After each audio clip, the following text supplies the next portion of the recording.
Germany, for many Republicans, had always been a good place to plot revolution. Erskine Childers was famous in Britain, the country he now sought to undermine, sailing back to Ireland. His wife and a friend with 2 of the 900 rifles they had collected from Germany. And the scene after Childers docked outside Dublin. Crowds cheer as the guns are driven away by car. 2 years later, the German guns were put to use when 1,600 Irish revolutionaries rose up in Dublin.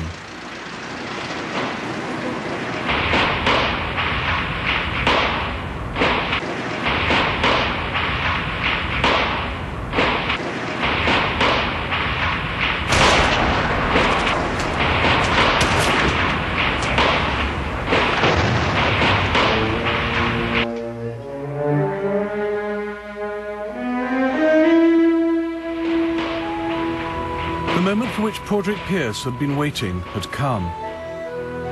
He read out the historic proclamation of the Irish Republic, a document which acknowledges the support of gallant allies in Europe. Who were these gallant allies? Germany had long seen subversion in Ireland as a way of destabilizing Britain.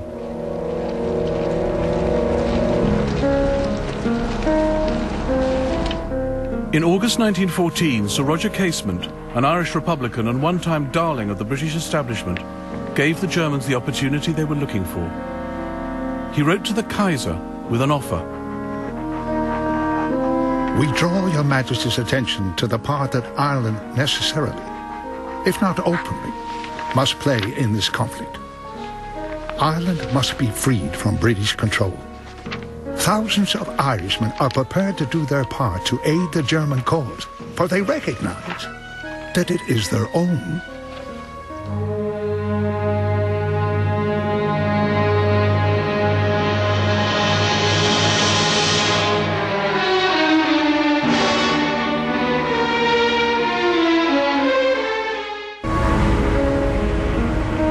Casement sailed for Berlin in disguise, and in the winter of 1914, he met Arthur Zimmermann, a future foreign minister, and the man in charge of Germany's subversive operations. Zimmermann was impressed by Casement and began to wonder if a small German landing on Irish soil might cause the British massive problems. His diplomats in America raised funds from the Irish community in New York. It is proposed to undertake an invasion with 25,000 troops with 50,000 extra guns. Then undoubtedly the cooperation of all Irish in the British Army will follow. There is strong friction between Irish and English in northern France. Zimmermann's uprising was to be four-pronged. The dispatch of German weapons to Irish rebels, the landing of a German expeditionary force on the west coast, German submarines to seize Dublin harbour, and diversionary Zeppelin bombing raids on London.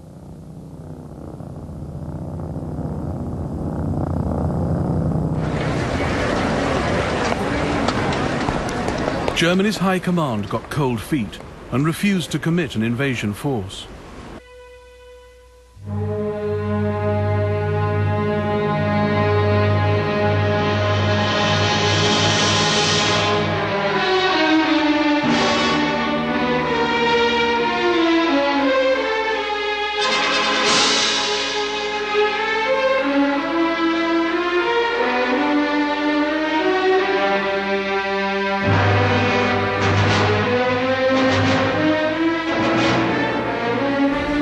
But in April 1916, the Zeppelin raids did take place. A submarine was sent to the west coast, and an arms boat carrying 20,000 rifles, 10 machine guns and 1 million rounds of ammunition was dispatched for Ireland under the command of Captain Carl Spindler. But the Irish expected him 2 days later, so the Germans sat in the bay till caught by a British patrol. Captain Spindler scuttled his boat rather than surrender the arms. The uprising's hope of success sank with the German arms. Many rebels now abandoned the project. But a hardcore minority, armed with the rifles Childers had brought in from Hamburg 2 years before, decided to make a symbolic gesture of defiance. On Easter Monday 1916, they seized key points in Dublin. The British responded with machine guns and artillery fire and shipped in 10,000 men from the mainland. Few Dubliners mourned the crushing of the rebellion. Over 1,000 civilians were caught in the crossfire. And as the British took the rebels into custody, the people of Dublin pelted them with vegetables and emptied chamber pots over their heads. Many had sons and fathers fighting on the Western Front and were outraged by the uprising's German connections. But now the British made a terrible blunder, throwing away their moral authority and transforming the Easter Rising into the seminal event of Irish statehood.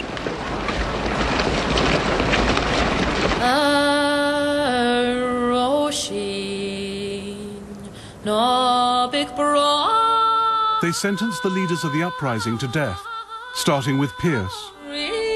Over 10 days, the men were brought into the execution yard at Kilmainham jail and shot.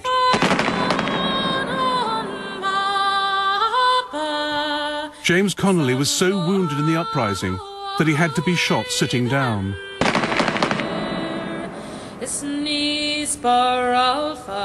Dublin fell silent as Britain turned 16 men into martyrs. People who had thrown rotten fruit at them now saw them as heroes. Britain turned the failed uprising into a national cause.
The British responded with machine guns and artillery fire and shipped in 10,000 men from the mainland.